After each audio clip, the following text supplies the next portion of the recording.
ఓం నమ శివాయ.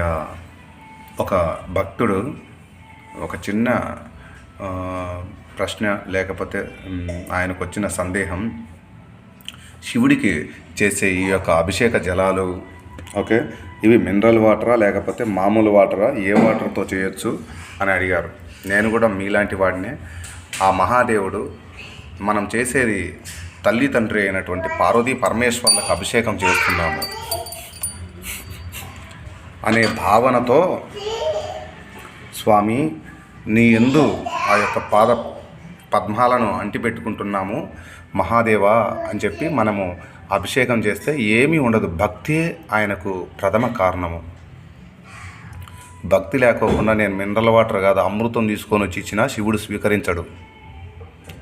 భక్తితో మనం ఒక్క నమస్కారం చేసినా మహావిష్ణువైనా సరే శివుడైనా సరే మనకు చాలాసార్లు చెప్పి ఉండారు.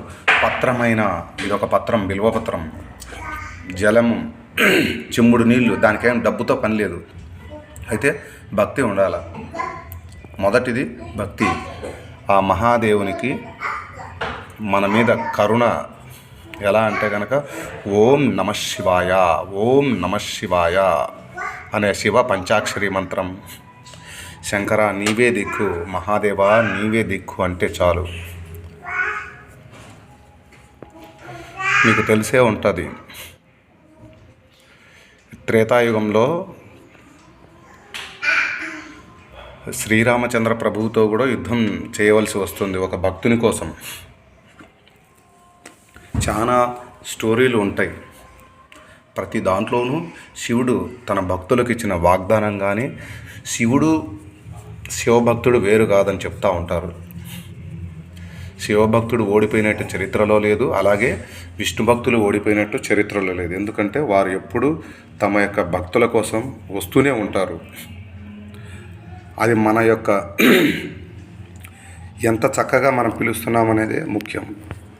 ఓం నమ శివాయ. ఇంకొందరు సాయిబాబా మన దేవుడు కాదంటున్నారు. ఎవరి దేవుడు? ఎందుకు? ఆయన కూడా దేవుడే అని అనుకో, లేకపోతే గురువు అనుకో. చక్కగా